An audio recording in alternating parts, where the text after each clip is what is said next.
Hello and welcome back to Unplayable, your favorite show about our favorite games. I'm D-House here with Mike, Jim, and Jay for your weekly installment of Nonsense. How we doing, guys? Mike, what's up? I'm great. Not much is up. It's very hot. I'm a little sweaty in my office here. It's 100 and, well, it's probably less than 106 out right now, but it was 106 earlier today, and I hate it. Gross. Gross. Jim? I'm doing pretty well on all things not game related. Game related, Jay has my number in everything we've played. And he's not paying me to say this. I'm trash and can't sell shoes. Right on cue, Jay. How's it going? Yeah, doing pretty good. Been a really busy couple weeks. Went to Atlanta and then went to Disney, and then tomorrow I'm going back to Atlanta for a work trip. So just lots of traveling in my last and future few weeks here, unfortunately. But I know. Yeah, playing lots of Lorcana, and that's about it. Yeah, we are, like 3-ish weeks from Gen Con, which is crazy. Woo, woo. Yeah. I should probably start practicing for Keyforge Nationals at some point. But speaking of which, we'll jump right into our week in gaming. I'll go first. But I played a little bit of Keyforge, jamming some Winds of Exchange. There was the Vault Tour last weekend in Philadelphia. So watched a ton of coverage of that, which was awesome to see, like, high quality stream from Tabletop Royale, some good content from Help from Future Self and Zach Armstrong's new Keyforge Public Radio. Just tons of content to absorb and watch crazy Keyforge things like whirlpooling with the Cleric deck and capturing 1,000,000 Amber and send it to the other side. Just weird things that you can only find in Keyforge that made me really excited. So I hopped on the Crucible and played some Keyforge, practicing with a deck that I think is because the SAS was updated today on decks of Keyforge, so it's a little underrated on the SAS, I think. But when I'm playing games again in the competitive queue, it's doing very well. So I'm thinking about bringing in something that I think a lot of people would say is probably not good, and just seeing what I can do with it in at Gen Con, which is super fun. But other than that, I've been playing a ton of Lorcana on Pixelborn, like way too much Lorcana. Just so much Tinkerboom and Purple Steel stuff. So I've forced myself to start playing some Blue Yellow just so I didn't keep playing Purple and Steel. Like I forced myself to stop because it was obnoxious. And just having a ton of fun with that right now. But Nice. Yeah. What about you guys? Any other games this week you guys been jamming? I played a good amount of Lorcana with Jay this week. It was a lot of fun playing with some of the new cards that I haven't gotten a chance to try yet. Tried Tinkerbell. Insane. It's Tinkerboom, Mike. Insane. Tinkerboom. It's weird. I don't see that on the card. Mike, to be cool for one time, okay? Just because you were on Glee doesn't mean you can be mean to all of us, okay? Other than that, I haven't really played too many other games, but this is not related to me, but I just find this such a funny story. I was FaceTimed earlier today with my mom and my brother FaceTimed me, and like I click answer, and then my brother's like, yo, watch this. And my mom had shared her screen and she was playing Slay the Spire because she's obsessed with it. And Yes. I don't know if you guys have played the game, it's so fun. And they're like walking me through like an infinite combo that she like put together. And I was like, this is amazing. Like, gaming is for everybody. That's awesome. If my mom can find an infinite combo in Slay the Spire, I feel like, anything's possible.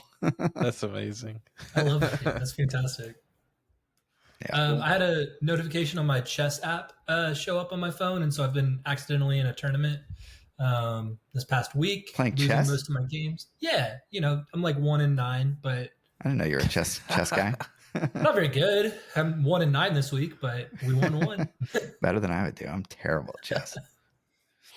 Good. All right, Tiny Grimes. Jay, Yeah. what you up to? Yeah, tons of Lorcana in my life right now, and then like Mike said, and you'll get to see a bunch of videos. We've got videos coming out as we're recording this, and videos coming out when this drops and after, so look out for that. And then I did play one game of Commander with my Mordor deck, and that was really fun. The Lord of the Rings stuff is cool. Nice. Yeah. I did play one with Food and Fellowship as well, so that's really sweet. Love That's it. about it. Dusk Till Got Dawn wrecked. came out this week, right? Or was that the week before? Came out today or yesterday. Oh, really? Technically? Yesterday. Okay, got it. Yeah, I got my Team Covenant subscription boxes because I forgot to cancel before they shipped it. But I'm not that sad about it because it seems like A good. I know that's very quintessential me. It's like your Michael custom deck all over again, man. Yep, 100%. But it seems like there's a lot of value in the set. Like lots of marvels, lots of cool spicy stuff.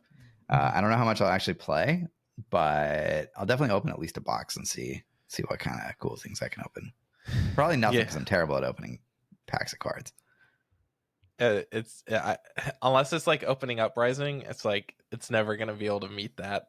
Uprising was the best set to open. It was so good. And unfortunately I've dropped Flesh and Blood like a bad habit, so I know nothing about the latest.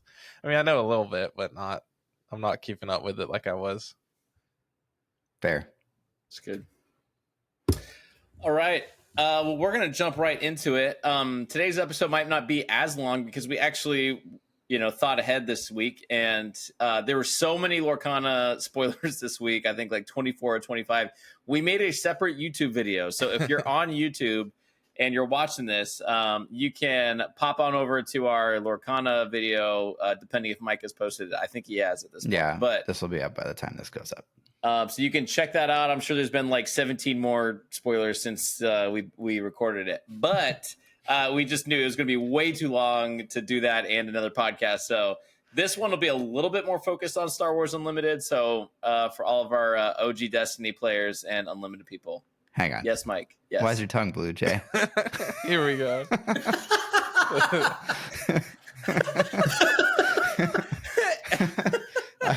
Airhead. Blue airhead.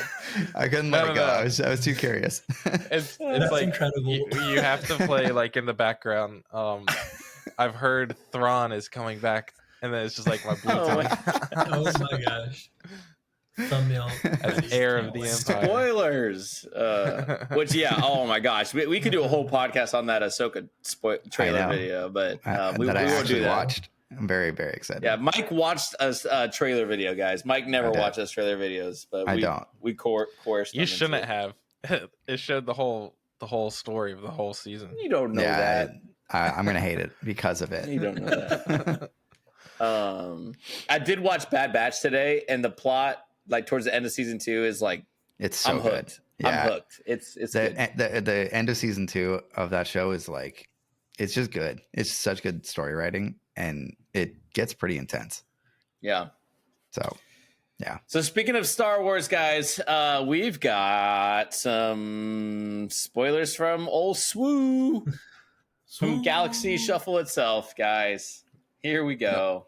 We've got director Krennic, the leader himself, guys. I love this is my favorite art reveal they've done so far. Because it had the whole card. Actually? It was awesome. No. Are you being serious? I was sorry. I was a very public in the Discord about like I would love an art reveal with the whole card. Like I just want the whole card so I can appreciate the art and the card. And I said that several times, and then the next time they did something, it was it was Krennic. So I was like, great art reveal. It's good. It's sarcastic. Jay. So thanks for making me explain that. Krennic is a leader. It's a blue villain leader. He's an Imperial and an official. Has an ability. Each friendly damaged unit gets +1/+0. Epic action. If you control 5 more resources, deploy this leader. So he deploys at 5 resources, and on his unit side, he's a 2/7 with Restore 2, which I think is pretty interesting on a leader unit with that much health. And as a reminder, Restore, when this unit attacks, heal 2 damage from your base for Restore 2. And then the same ability, each friendly damage unit gets +1/+0. What do y'all think? I kind of like this card. It seems cool. having just like an active passive as a leader is pretty sweet. Like you get value out of it without having to spend any resources or even have them on the field. Yeah, I like Seems that. kind of cool, and I really like the idea of that. It rewards playing the like higher health vanilla cards to like make value trades, and now they are even stronger when they survive fights like that. I think that's cool. And he comes out pretty early. 5 is pretty early, I think, compared to like some of the other leaders we've seen. Yeah. I think it's cool. I think like because of the passive ability, you know, each friendly damage unit gains +1/+0, makes you think about basically every card in the game moving forward and whether or not it can like synergize with this. Like if there's cards that, you know, deal damage to your own units and that for some kind of benefit, or like Jay said, just have a lot of health, or have you know, the ability to maybe attack right away. I think we've seen an ambush card in the set of spoilers that we're about to talk about. So something like that where you can kind of guarantee it gets damaged and then you get value out of it throughout the game. Really cool. Also, Restore 2 seems pretty strong with something with 7 health, like David said. It's you know, like that can help you come back from like a really aggressive deck that's just beating you down, and now you get to make some trades and start healing your base back up so that you can stabilize. So I think it's cool. Yeah.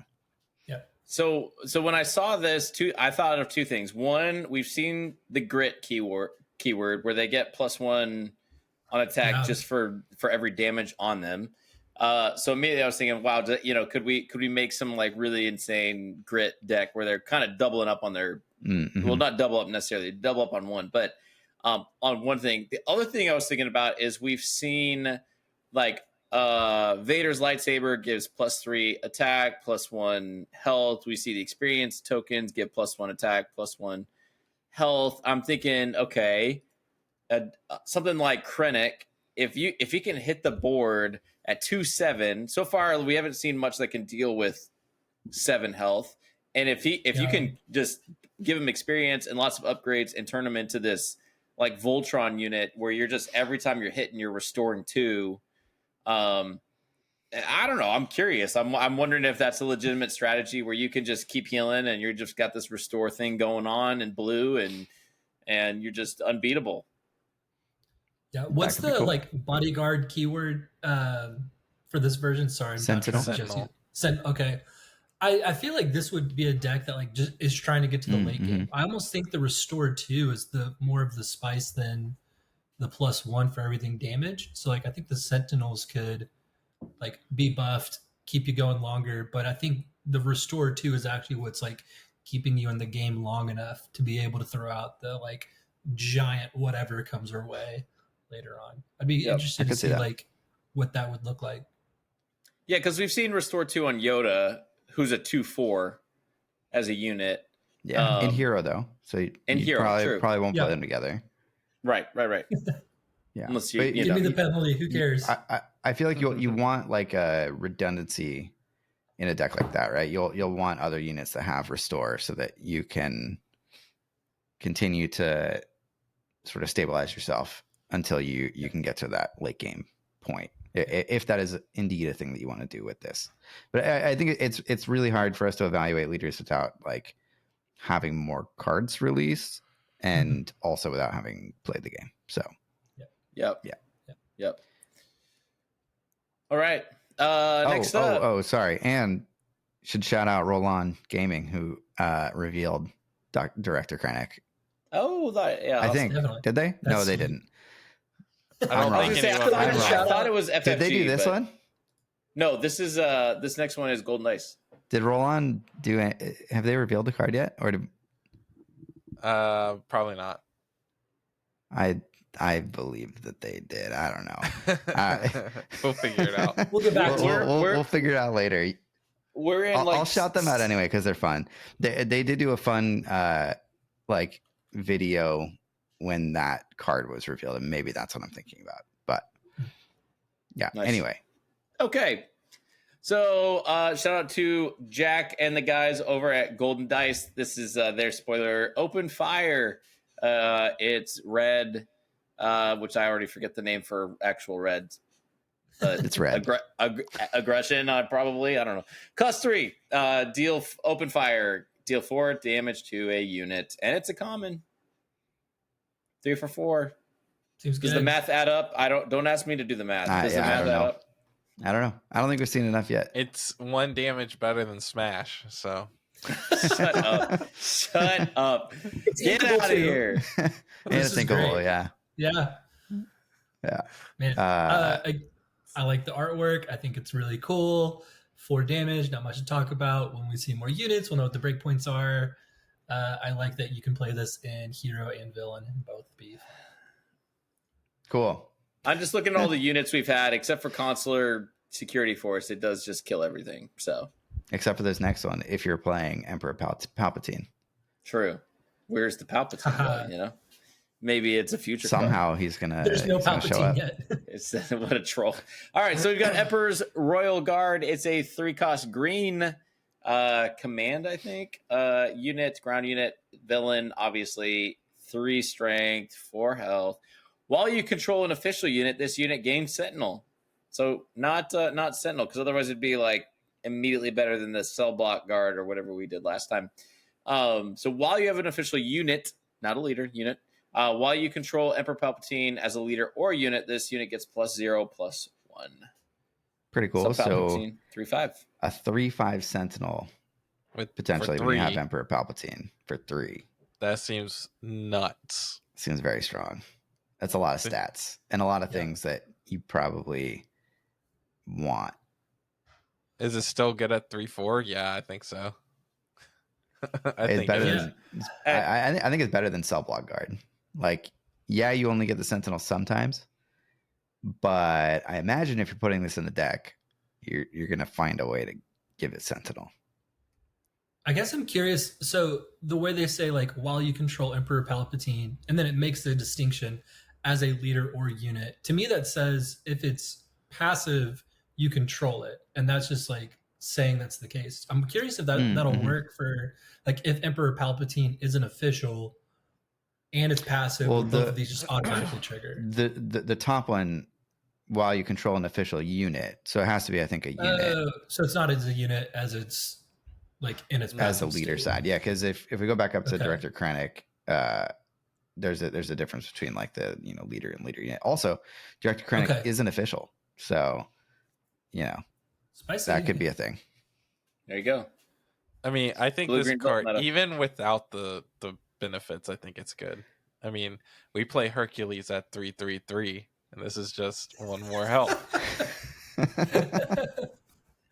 Also, Where's the mute button on this guy? this card is also revealed live on the live stream that they did that we'll talk about in a little bit. Very cool. So that was a fun moment. All right. Next up, we've got a space unit, guys. We're back into space. We've got a yellow 4-cost Auzituck Liberator Gunship. It is yellow. It is hero, and it is a 3/4. But it comes in with ambush. And as a reminder, ambush is after you play this unit, it may ready and attack an enemy unit. Would you rather always have ambush or sometimes have sentinel and +1 health and cost 1 less? It is space. It is space, though. That was a It is lot of space. conditions, Mike. Space get that is in supposed writing? to be, space is supposed to be a little bit less efficient, right? That's what they said. So I kind of like this, actually. I do too. I think it's good. Ambush is sweet. Ambush specifically, I'm noticing now, specifically says it has to attack an enemy unit, so you can't just go face with it. That's probably good. Which is like Rush and Lorcana, right? I think this card, a card like this pairs really nicely with the Director Krennic, because it's got a 3/4 stat line, and you just like immediately rush in and then attack something that will keep it alive. And now it's a Are you paying 6 for this?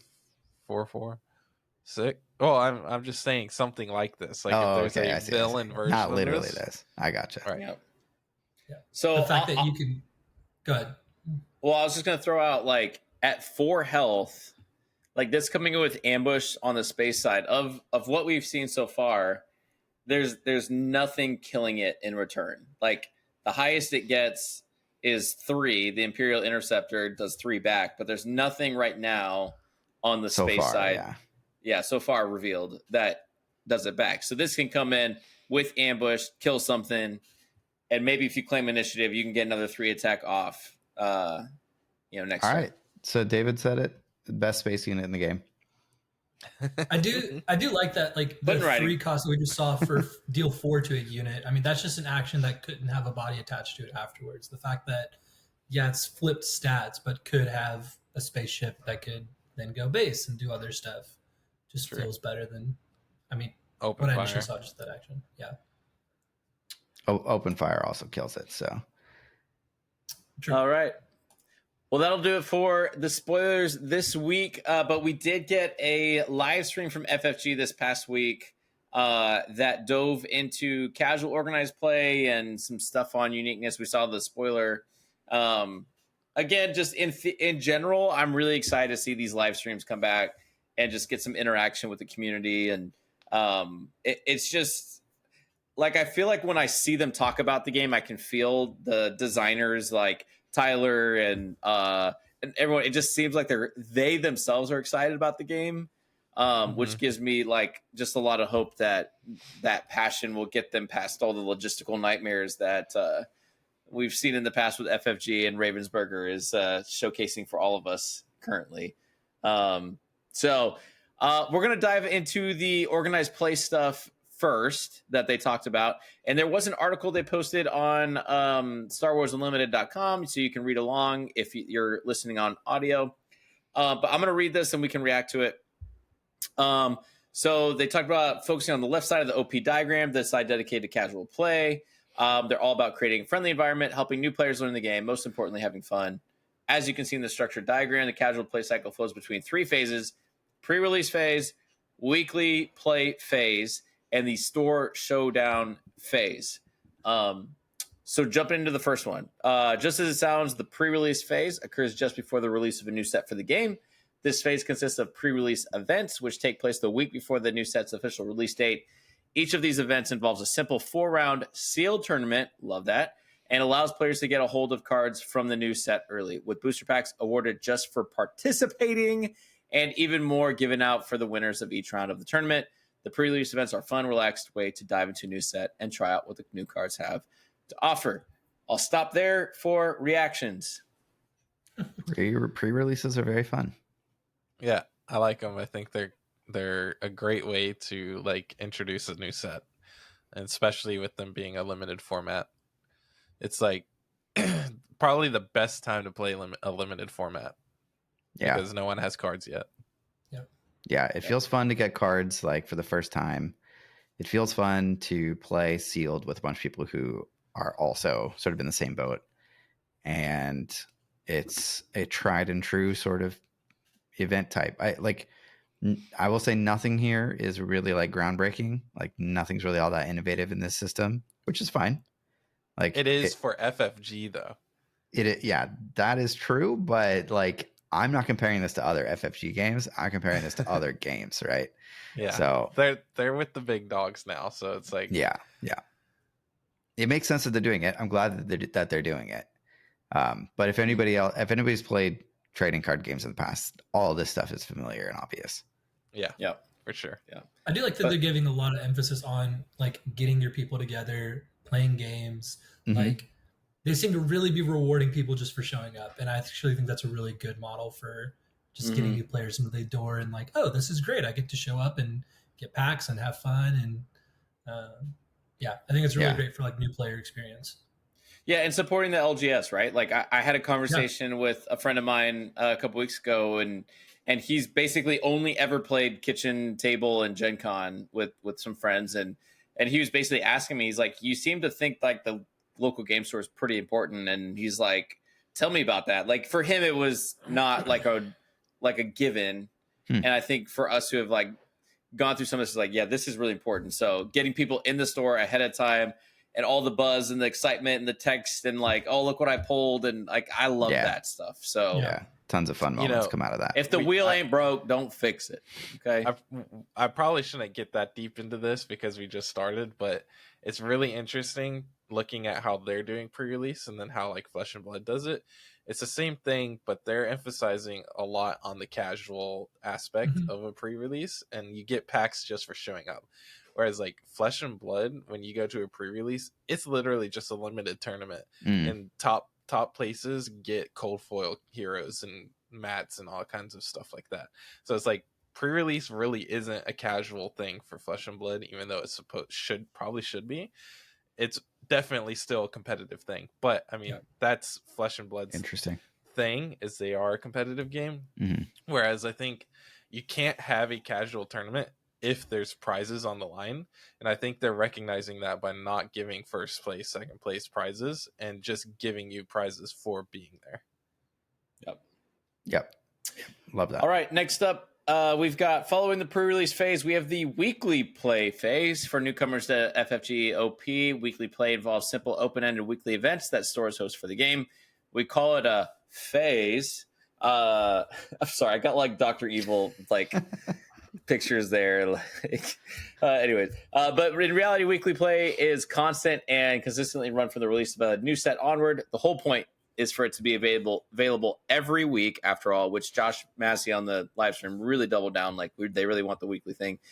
Whether a weekly play event is a short tournament or a simple casual gathering is up to each store. All that matters is that they have a night each week where you and your friends can stop in to play some Star Wars Unlimited.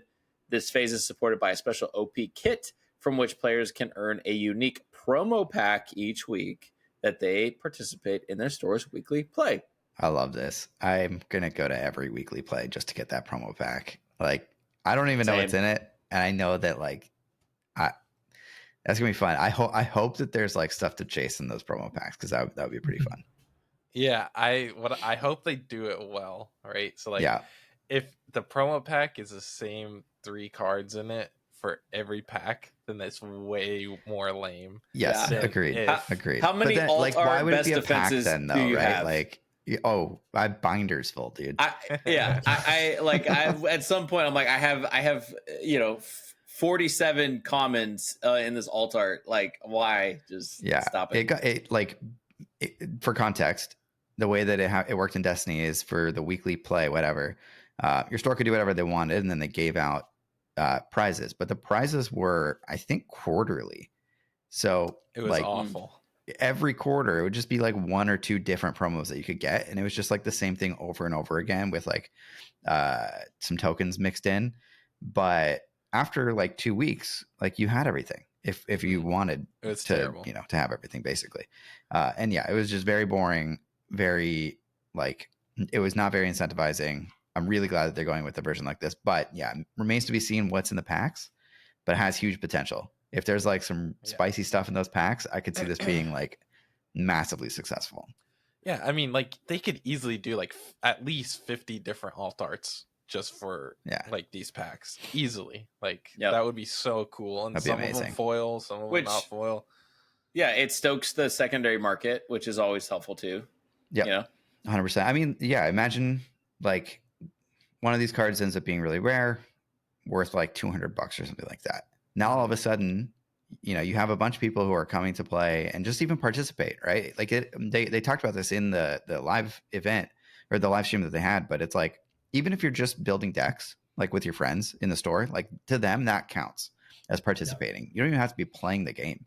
And so, like, rewarding people for doing that, for like just congregating around the game in whatever way they feel like is valuable to them, and being rewarded for that, just like can create that like flywheel that just like kind of helps maintain momentum in the sort of community and stuff like that. So yeah, I really hope that they do this well. I think huge potential. Yeah. All right. Finally, there's the Store Showdown phase, taking place a couple months after a new set releases. Store Showdowns take the form of a tournament and award prizes for both participation and placement. This is the most competitive that casual play gets, but the focus is still on having fun learning the game, making this phase the perfect opportunity for someone to dip their toes into the tournament scene. So Store Championship-ish, maybe not. Maybe this isn't. Maybe this isn't Store Championship level that we're used to in Destiny. Maybe this is a little less than that, but I really like that that they have a tournament at every store, every set. That is like, this is this set's tournament, and like if you win, you won. You're like the champion of this set for this store or whatever. I think that's kind of cool. Instead of having like seasons of like, all right, we're doing store championships and regionals and then worlds and then whatever. It's like, for sure, every set we're gonna have one of these cool store showdowns going on. Yep. So I have some mixed feelings about this. I like that, but I feel like that belongs more on the competitive side of this, like, It's not casual, thing, right? Like, how do you? I mean, remains to be seen, right? I don't know how these events are going to be run, but it's hard to say. Like, it is a tournament. There will be prizes for placement. Yes, obviously for participation as well, but that's been the case in the past for other tournaments. But the focus is on having fun and learning the game. Like, how do you, as a store, or just like as an event runner, like how do you actually make that the reality?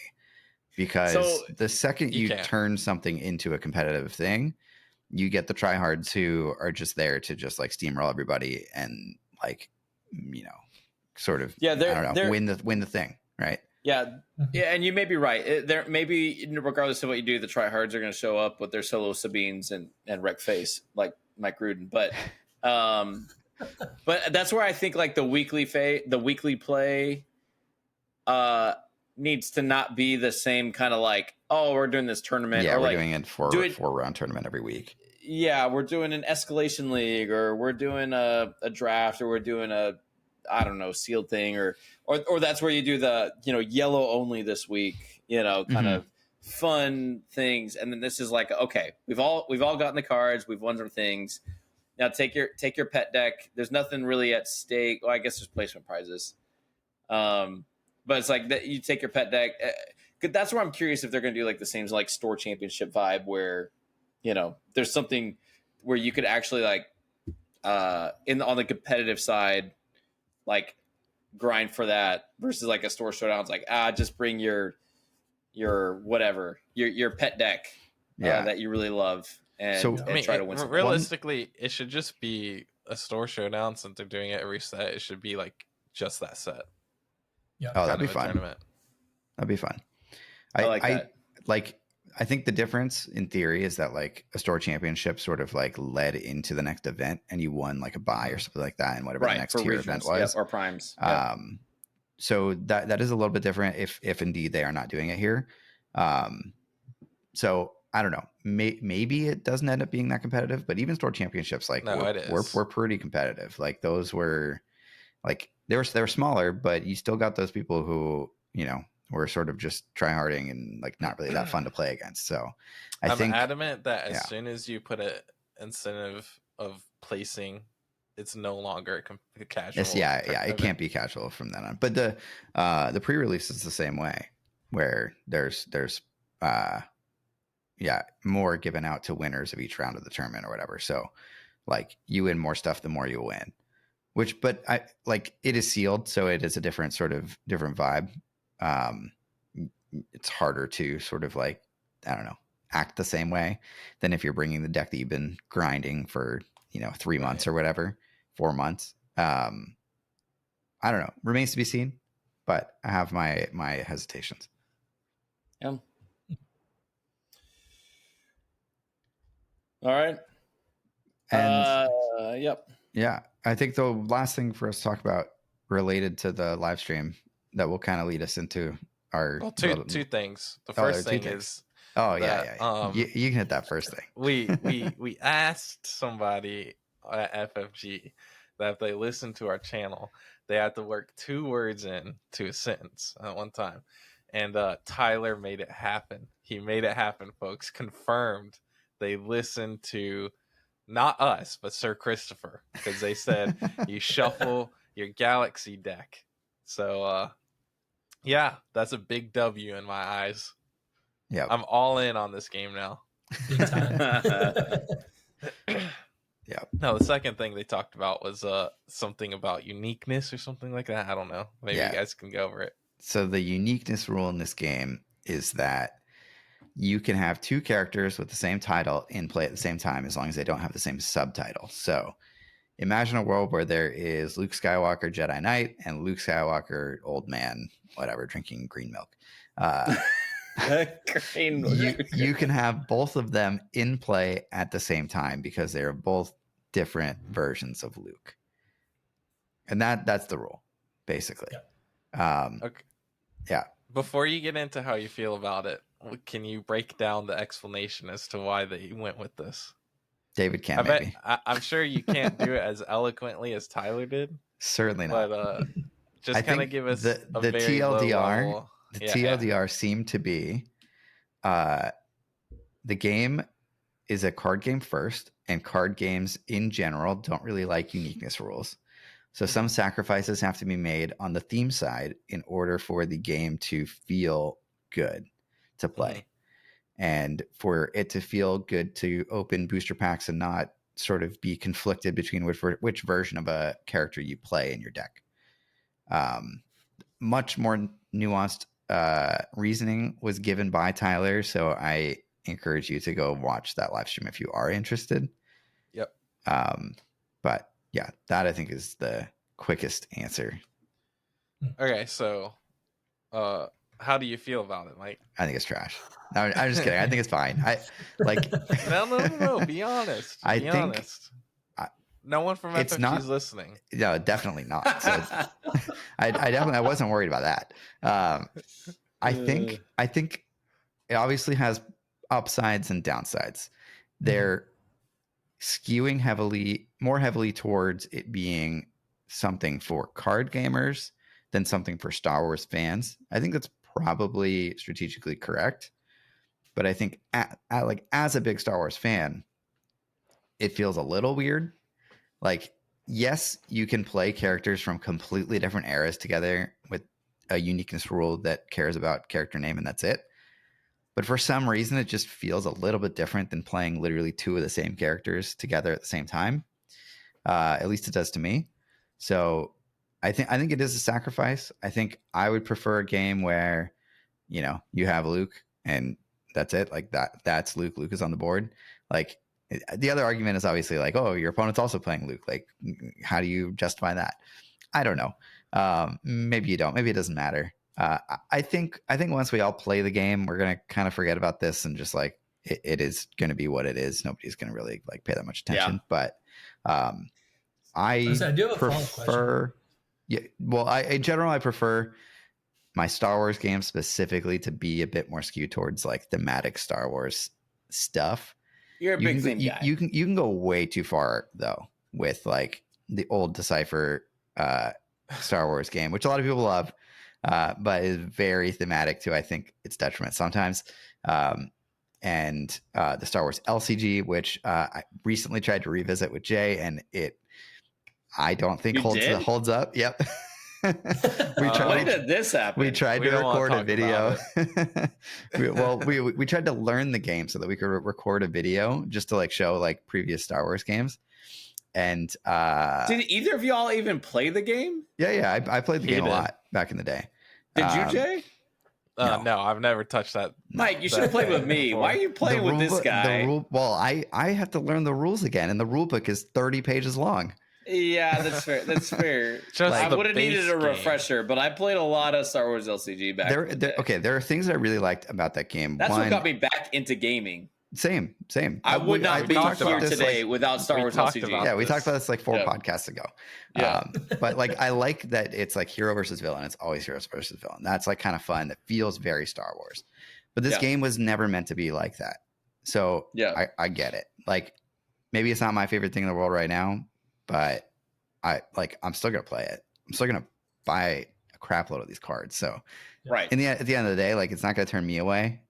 Like it's probably fine. I'd say from a theme standpoint, is it harder to accept that like there's 2 Luke Skywalkers that are just maybe different eras, or that you kill Luke Skywalker and then I just have another one in my deck, so I just replay him again real quick. Well, What bothers you more? I can from justify the that as like, you wounded Luke Skywalker and he's sort of going and healing himself, and then you can There you go. He's in play the him back out to again tank. later. Yeah. Yeah, He's in the back It's the to tank, Pokemon exactly. rule. You didn't kill him. You knocked, You knocked him out. Yeah. Yeah, he's back in the Pokeball. All right. Miss Yeah. Joy You took didn't care of him, don't savagely worry. murder him with your Darth Vader. You. This would not happen. He's in banished. Flesh and Blood. Sorry. Yeah, it was a mere This flesh is not wound. Flesh and Blood. Yeah. I don't know. Does anybody else have thoughts on this? I hated the uniqueness rule when I first heard it. Like I had that visceral reaction of, well, that just doesn't seem right. Like we've got a Tarkin unit. Like I'm thinking if we have a Tarkin leader, like there's something just weird. And I got over that in a day. And I was like, was it weird at first? Sure. But I'm at this point now where like I've played the gimmicky, like theme-based Star Wars games that FFG has done, and they've been great. But like I want the game to last, and if it makes it easier to make a game that lasts, and that's what they think, they're doing something different, then I'm on board. I think I'm like what you said, Mike. I think I'll forget about it like a month in. Yeah. I'm struggling to remember how Destiny did it, but did they do like character names are unique and you can't have like two Lukes together in that game? I don't know if the point costs like made it so that you could do it at all anyway, but I remember distinctly at one point there was a character that said you cannot play Darth Vader with this was that character. Anakin? And it Yeah, was Anakin. it was Yeah. Anakin. Okay. Yeah. So it probably was like that. Yeah, it was. Yeah, It's a different game though. Yeah. So I get it. Right. Yeah. There were no like Luke Skywalker supports coming into play. Sure. Like that was just. But you could only have like one Millennium Falcon in play. You couldn't play a second Millennium Falcon. Oh, true. Right. True. But in that game, you could discard cards to reroll. So it's like it still has use. Useful. Yeah. On this game, I mean, in you this can game, pick yeah, you can cards resource to put them. in your To resource. Yeah. Yeah. Oh gosh. How come you can excuse the uniqueness role in Lorcana, but not in this? I think because like Lorcana's entire theme is centered around like you summoning these glimmers or whatever, and like they're not meant to be like the only representation of like that character in like the universe or whatever. It's a multiversal game. Yeah, basically, like easy. they've justified it within the lore of their game. So yeah, I don't think Star Wars Unlimited has done that. It's just unlimited. What if the game was not Galaxy Shuffle or Star Wars Unlimited? What if they called it just Star Wars Multiverse and just then it would be a lot easier to justify. That's a fun one. So you can have Darth Vader square up against Kylo Ren, Yeah, there you go. It feels weird that they make it where you can have different versions of the same character, but then you can't have two of the same character. That's where like two of the same version. That's where it gets weird to me, because if the it's like argument if you're going to go theme, one if the argument direction, is why theme, not just like go all in? Why have uniqueness at all, kind of thing. So the argument that Tyler gave was that you can make unique characters a little bit more powerful, and you can give them abilities that have it in mind that you aren't going to be able to have more than one in play at a time. So, yeah. Outside of an all Mace Windu deck, who's the first character that you're going to try to have every unit be the same one? Jar Jar, obviously. If I can build an all Jar Jar deck, it's got to be building Akbar. an all Jar Jar deck. Get out of here. It's got to be Akbar. I mean, just the you could just annoy your opponent into conceding at that point every time you play an Akbar. Here's a trap. You're just like, I just don't want this. I did not sign Jim's up for already this. quit the game. It's like singing Lorcana songs to Mike when you're playing them, Yeah. It's so, I don't know. It's really weird to me how they have it set up. And I'm a theme guy probably more than I am a mechanics guy. I don't know. Maybe I'm like right in the middle, but I don't know. It doesn't bother me. Like I'm totally fine with it. It's just weird. Like I'm not used to something like this, where it's like you have two different versions of uniqueness. Mm-hmm. Yeah, that's true. Well, is that how it works in Magic? Or Magic just has no uniqueness rule at all anymore? And a legendary creature, you can't have more than one of that type of legendary creature on the board. But is it like the same name though? So like if you had It's like the two same name. planeswalkers and they were both Jace, but they were different versions of Jace, you can have both of them, I think, at the same time, right? I think so. Okay, so maybe it's just basically pulling from that system. Yeah, makes sense. Yeah. All right. Do we want to get a little bit deeper, just in general, on like games that we like for the theme versus for the mechanics, and like what, I don't know. There's some sweet spot, right? Like what is that? It's a good question because I'm not a fan of chess, Oh, which is like just pure mechanics, right? Like there's no theme on it. But then there's a lot of games that have a theme like slapped onto it, but you can change it to anything. I think a lot of I think inherently board and card games are themeless. Like you can do as much as you want, but they're not really a simulation of what it's trying to represent. Like, yeah, you can be like Warhammer is kind of a simulator, but at the same time, it's not. I don't know. It's really weird to me. I think card games especially are not inherently like simulations. What, like, where, how do you determine that? I guess like where is that line? Like if I'm playing Magic, like I've never done this, but I can imagine that somebody can imagine themselves as like, you know, a powerful planeswalker or whatever, casting these spells and, you know, doing all this stuff. And the theme of the game that surrounds the cards that they're playing sort of helps them like role play as whatever it is. Is that what it is really? Is like if a game sort of gives you that experience of like role playing as the thing, that like that is the essence of a thematic game, almost like, I think so. or that's part of it, right? Maybe, I don't know. And I don't think anyone plays Magic or Lorcana and feels like they are doing that. Whereas like Arkham Horror, I can see a lot more of like actual role playing. Yeah. Well, the game is set up in a way where it's like very role playing game esque. Like you're playing through a campaign scenario, like narrative, as the character that you're sort of, you know, bringing to the table. But even that game has a lot of abstraction where, oh yeah, like you can have, you know, 3 guns equipped at a time, and like you can have a dog that can kill this, you know, giant unseeable, you know, monster or whatever at the end. So I like, yeah, like you can be in the narrative in the middle of like stuff going down, and then a professor pops up and draws you 3 cards. Like there's definitely some elements of abstraction and even that, but it still feels thematic for some reason. I think in comparison, right? Like is it just the art on the cards though? Like, well, no, like Arkham Horror has story. well, Yeah, sure, they have story and narrative, obviously. But you have it objectives like in that game that are like go get this, go do that, and all kinds of stuff that like regular card games don't have. So what about Marvel Champions? Because that's another similar ish sort of like card game. Like, do you feel like a superhero? Like, do you feel like it's a simulation of being a superhero, basically? More so than a 1v1 card game.